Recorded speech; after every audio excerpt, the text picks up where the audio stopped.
The eastern wall came down at dawn. Not slowly, not with warning. It came down the way mountains fall in earthquakes. One moment it stood, and the next it was powder and smoke rolling across the ground like a living thing. Kael'va pressed his back against the broken foundation of what used to be the garrison command post and listened to the sound of his people dying 30 meters away. The Draken had been shelling the colony of Varath 6 for 11 days. 11 days of the sky turning orange with plasma bursts, of the ground vibrating so constantly that Kael had stopped noticing it until it stopped for 30 seconds, and the silence felt like a wound. His unit had started with 42 soldiers. He could count the ones still breathing without using all his fingers. Sub-Commander Yis crawled to his side through the rubble, her left arm in a field wrap that had gone brown with dried fluid. She held a communicator in her good hand. Her eyes, all 4 of them, were flat and still in the way Varath eyes went when a soldier had moved past fear into something colder. "Fleet confirmation," she said. Her voice did not shake. She had been a soldier for 30 years and she would not let her voice shake now. "Our second fleet group has been destroyed in orbit. The third is not responding." Kael looked at the communicator. The screen showed a star map of the Varath 6 system. The icons representing friendly ships had gone dark one by one over the past 6 hours until the display looked like a funeral. A handful of red markers, Draken fleet signatures, moved through the system with the slow, patient confidence of things that have already won. "The civilian shelters?" he asked. "Still sealed, 7,000 inside. The deepest ones are reinforced well enough to survive bombardment." She paused. "They will not survive what comes after the bombardment." Kael understood what she meant. When the Draken stopped shelling, they would send ground troops into the rubble to finish the work. The Draken did not leave survivors as a policy, not on colony worlds, not when the colony had resisted. Varath 6 had resisted. Every soldier still breathing in these ruins had made that choice with full knowledge of what it cost. He thought about the 7,000 civilians below the ground. He thought about the children among them. He thought about how they would hear the shelling stop and think it meant safety.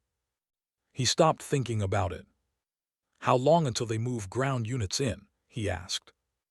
"An hour, maybe less. Their forward units are already at the perimeter." Kael pulled himself up enough to look over the broken wall. The forward edge of the Draken advance was visible at the far end of what had been the colony's main road, a wide formation of armored units moving with steady, mechanical patience. They had numbers. They had armor. They had complete orbital control. They were not in a hurry because they did not need to be. He slid back down. Yis was watching him.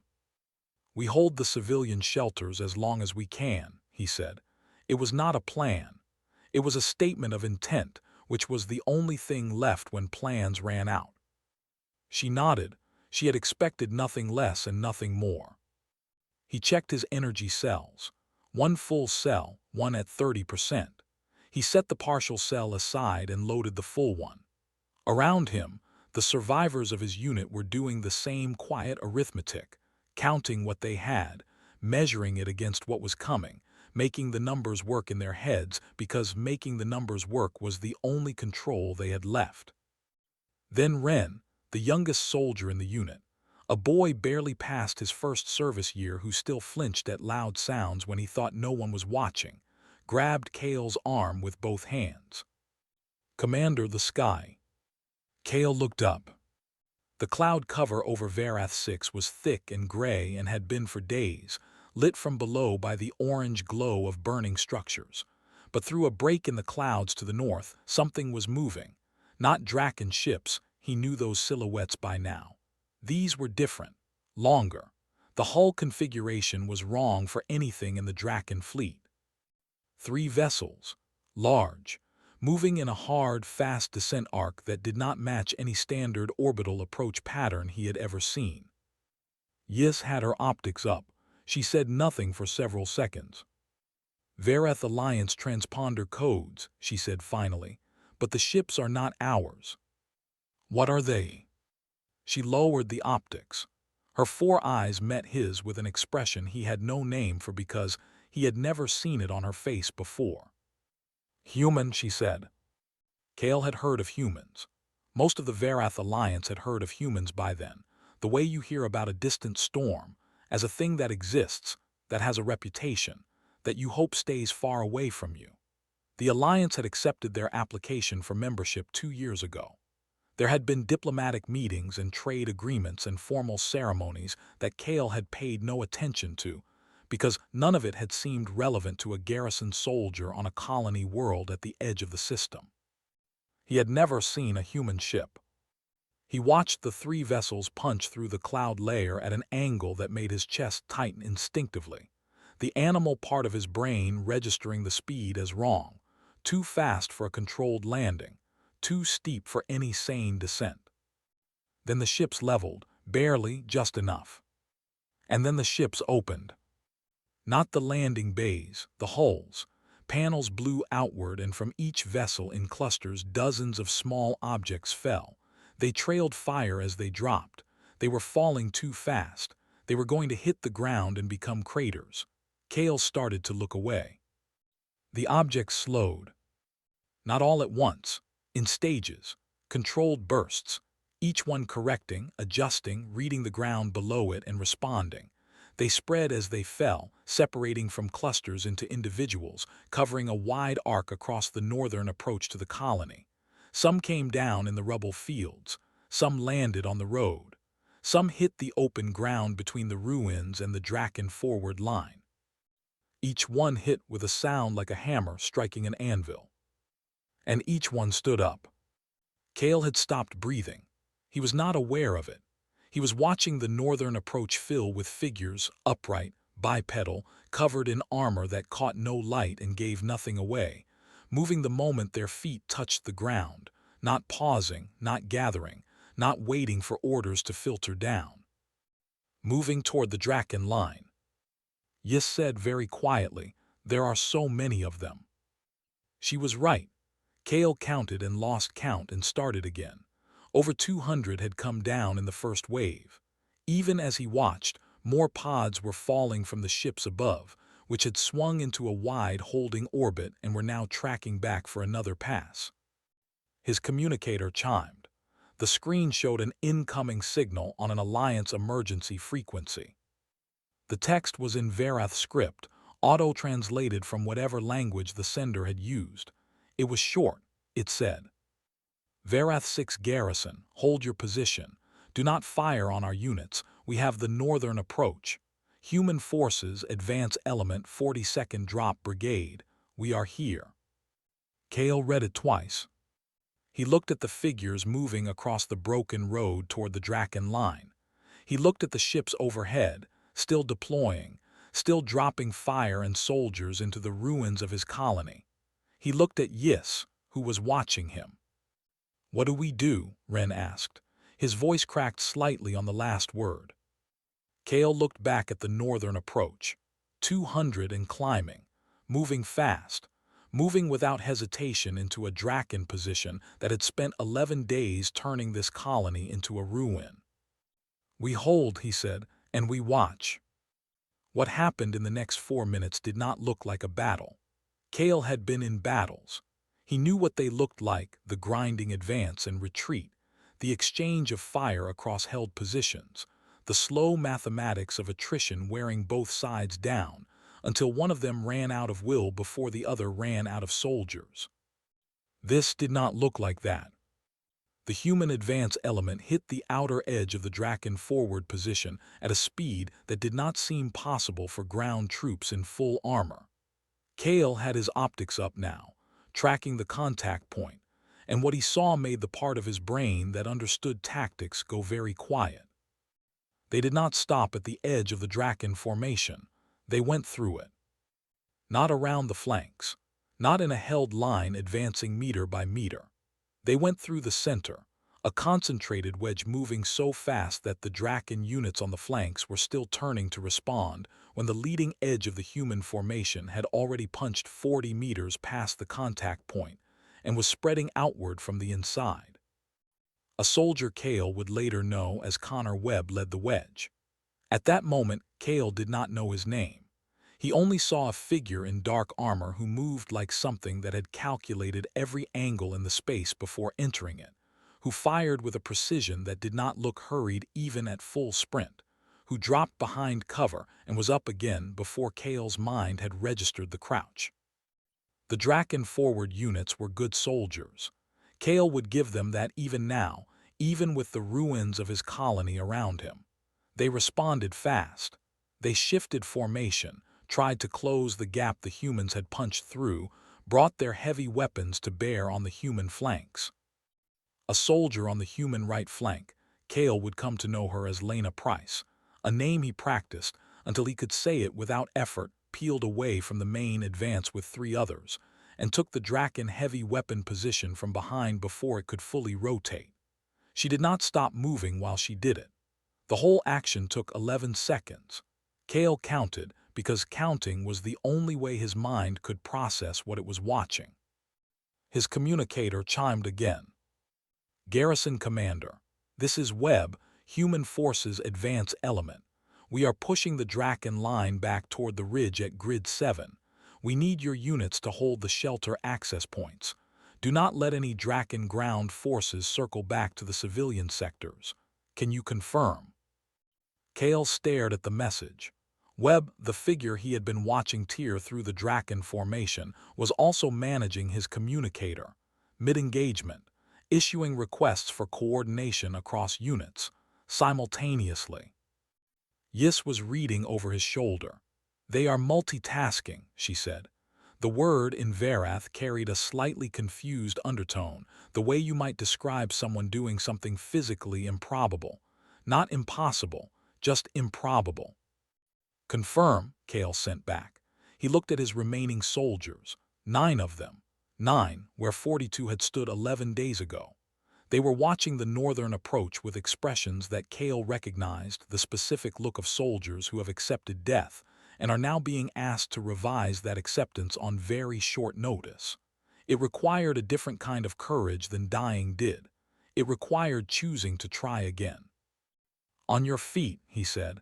"We hold the shelter access points. Let the humans do what they do." They moved.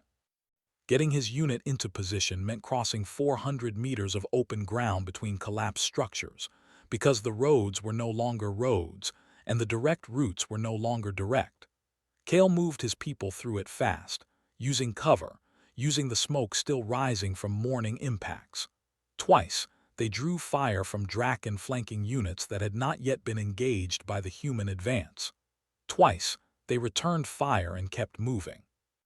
They reached the shelter access points, 3 reinforced hatches set into the bedrock, disguised under rubble that hadn't entirely hidden them from a trained eye. Cale posted his soldiers in overlapping positions covering all 3.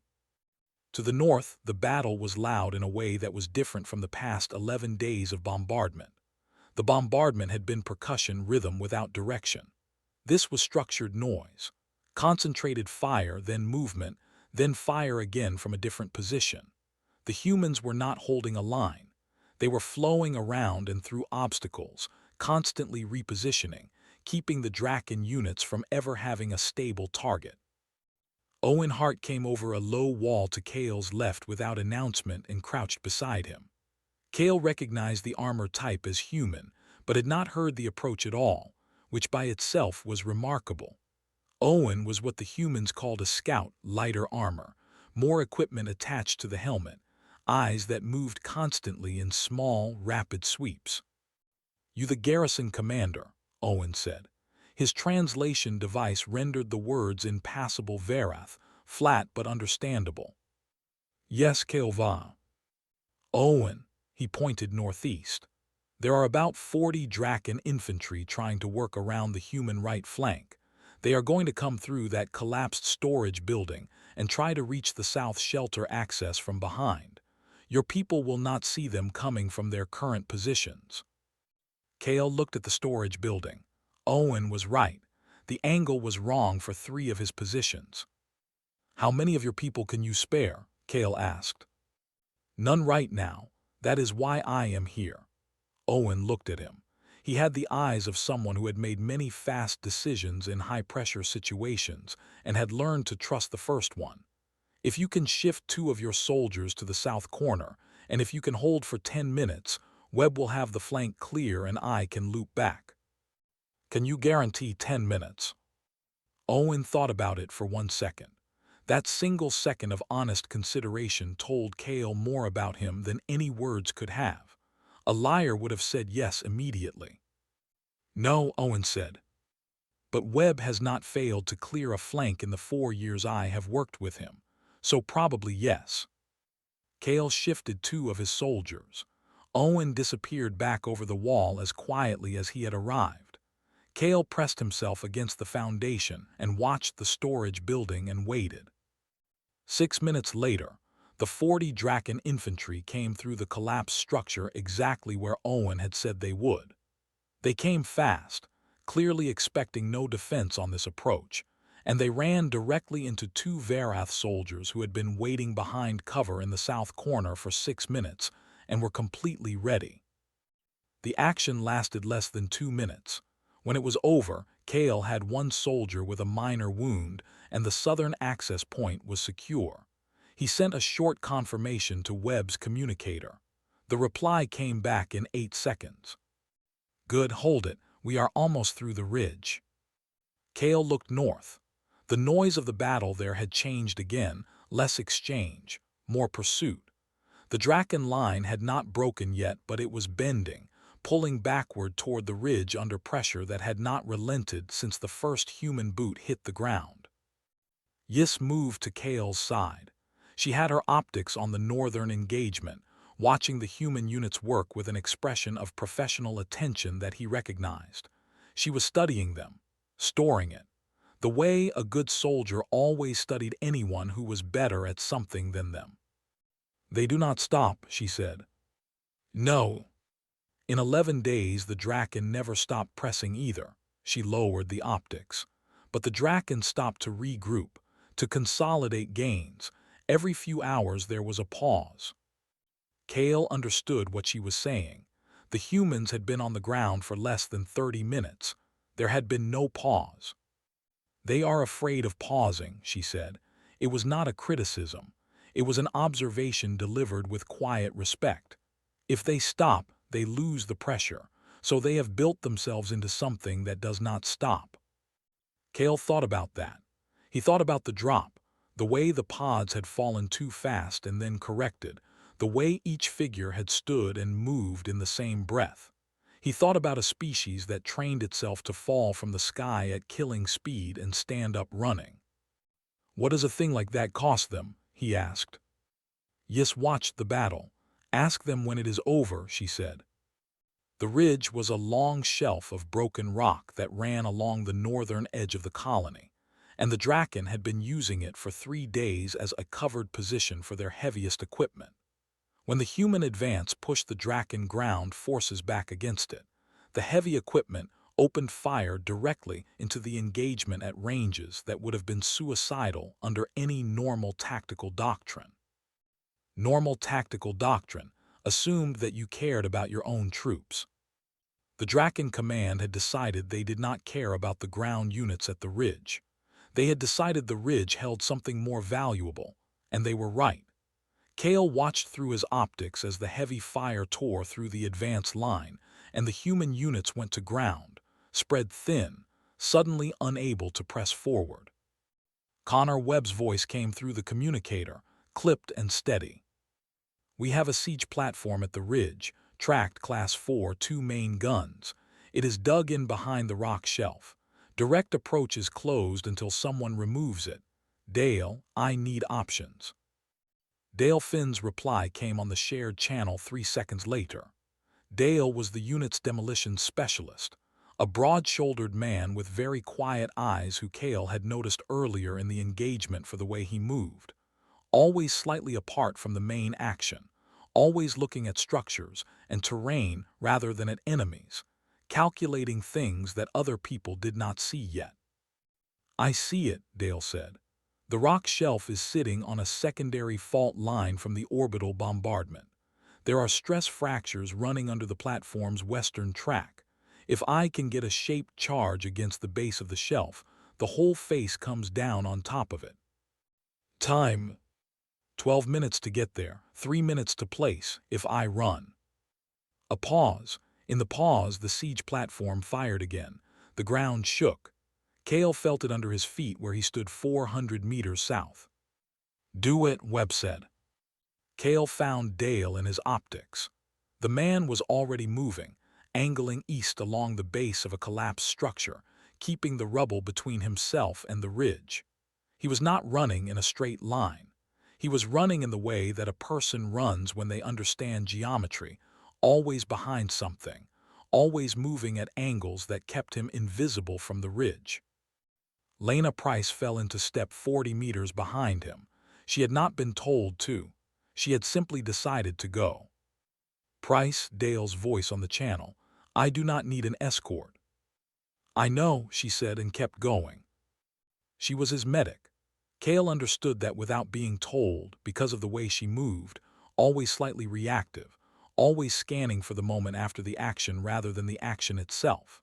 She had saved 3 Varath soldiers in the first hour.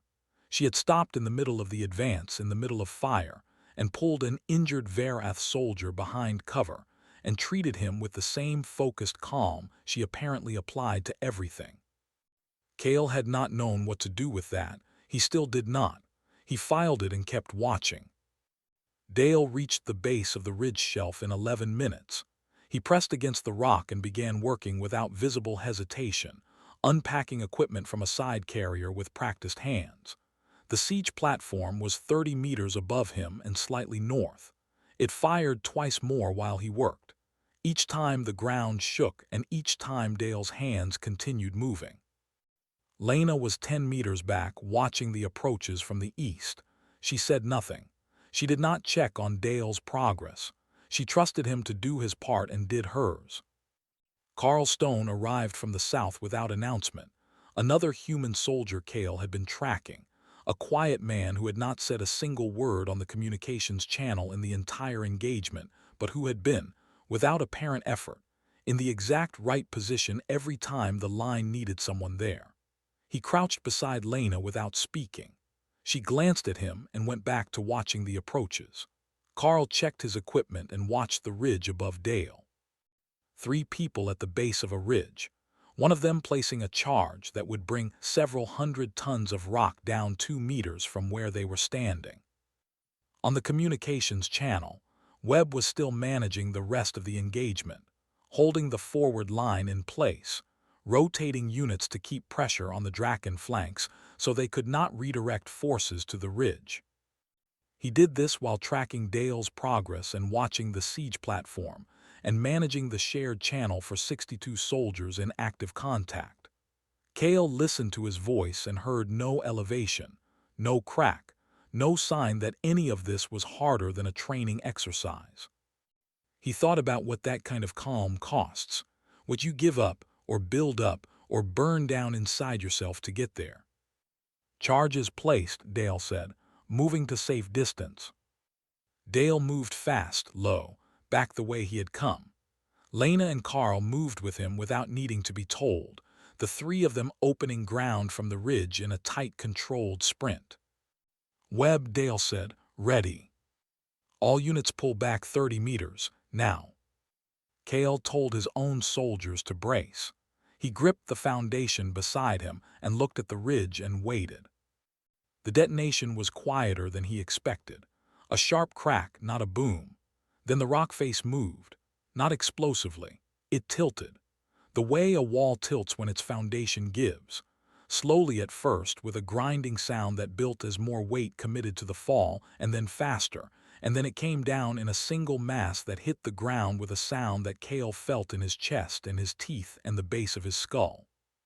The dust cloud went up like a slow wave. When it began to settle, the ridge shelf was gone. The siege platform was buried under 40 meters of broken rock. On the channel, Webb said, "Advance." They went forward. What happened in the next 40 minutes was not a battle anymore. It was a door closing. The Draken forces that had been pressing Verath 6 for 11 days, that had destroyed its fleet and shelled its structures to powder, found themselves between a human advance that had not paused once since making contact and a rubble field that now had no cover worth using. They had no siege platform. Their orbital support was not firing into their own ground troops' position. Their command structure, Kale learned later, had lost 3 senior officers in the first 10 minutes of the engagement. Not to luck, but to a specific targeting priority. The human advance element had been running from the moment they landed. Take out the commanders first, always. The Draken withdrawal began in pieces, units pulling back individually rather than on a coordinated order, because the coordinated orders were not coming from anyone anymore. A withdrawal in pieces becomes something else fast. Kale had seen it happen to his own people over the past 11 days, the terrible acceleration of it, the way a line that is bending becomes a line that is breaking in what feels like a single breath. He watched it happen to the Draken. Webb's advance element moved through the collapse with the same rhythm it had maintained all day, measured, constant, not triumphant. They did not chase the Draken units that were running. They let them run and held the ground they had taken and kept their formation intact. A different kind of soldier might have broken discipline in that moment and pushed beyond what was needed. These ones did not. Kale walked north through the ruins of his colony to the forward edge of where the human line had settled. Smoke was still rising from a dozen points. The orange sky of the morning had gone pale blue, the kind of afternoon light that felt inappropriate for what the ground looked like. He had his sidearm in his hand, not because he expected to need it, but because he had not yet made the conscious choice to put it away. Webb was standing at the edge of the road, looking north toward where the Draken withdrawal was disappearing over the far hills. He was not on his communicator. He was just standing there, his helmet off, held at his side. He was younger than Kale had imagined from the voice on the channel. He had a face that looked like it had spent a long time being tired and had made its peace with that. Kale stopped a few meters away. He did not know human greetings well enough to trust himself. He did not know the appropriate gesture for what this moment was. There was no word in his language for what a person owed someone who had come from across the galaxy and fallen out of the sky to stand between 7,000 civilians and the thing that was coming for them. He put his sidearm away. That felt like the right start. Webb looked at him. His eyes were gray and steady, and they held no performance in them, no expectation of gratitude, no pride that needed witnessing. Just the look of a person who had done a job and was already thinking about the next one. "How are your people?" Webb asked. His translation device rendered it simply. Kale thought about the 9 soldiers he had left. He thought about the 33 who were not standing in this road. He thought about the 7,000 below the ground who did not yet know it was over. "Alive," Kale said, "because of you." Webb looked at him for a moment. Then he shook his head just slightly. "Alive because your people held 11 days," he said. "We just closed the door." Lena walked past behind them, headed south toward the shelter access points with a medical kit over one shoulder. She glanced at Kale as she passed and gave a small nod, the universal acknowledgement of someone who has too much work still ahead to stop and talk. He nodded back. Owen appeared from somewhere to the east, already pulling up a terrain map on a handheld unit, already planning the next thing. Dale was helping 2 Verath soldiers move debris off a section of collapsed structure, working alongside them without a word passing between them, because no words were needed for lifting things together. Carl sat on a broken section of wall and looked at the sky with the expression of a man who was allowing himself 30 seconds to simply be still before the next thing started. Kale watched them, these creatures who had built themselves into something that fell from orbit and did not stop, who had come to a world that was not theirs, for people they had never met, at a cost he could not yet calculate and that they did not seem interested in discussing, who closed the door and said, "You held." Above, the 3 human vessels were still in orbit, moving in slow, holding patterns. Kale's communicator showed their transponder signatures clearly now. 42nd Drop Brigade, Human Forces, Advance Element. He read the designation again. Advance Element. A word for the first piece of a larger thing. He looked at Webb. "Are more of your people coming?" he asked. Webb looked up at the ships. Something moved across his face, not quite a smile, not quite something else. "They already are," he said. Kale looked at the sky. He stood in the ruins of his colony, with 9 soldiers instead of 42, with 7,000 civilians still sealed underground waiting for a signal that it was safe to come up, with the smell of 11 days of burning still thick in the air. He stood in all of that and looked up at the sky, and felt something he had not felt since the eastern wall came down at dawn. Something that had no good word in any language, in the end. Something that felt like a door opening where only a wall had been before. He opened his communicator and sent the signal to the civilian shelters. 3 short pulses, the agreed code for all clear. He imagined the sound of it reaching the deep bunkers, imagined the moment it was received, imagined the first breath 7,000 people would take when they understood it was over. He stood in the broken road and waited for them to come up. Above him, the human ships held orbit, steady and patient, and somewhere beyond the far hills the Draken were still running and would not stop running for a long time, and in the ruins of a colony that should have been a grave, human soldiers moved quietly through the smoke doing the things that needed doing next. Kale Va, garrison commander of Verath 6, last survivor of a unit that had stood when standing meant nothing but the choice to stand, looked at all of it and made a decision.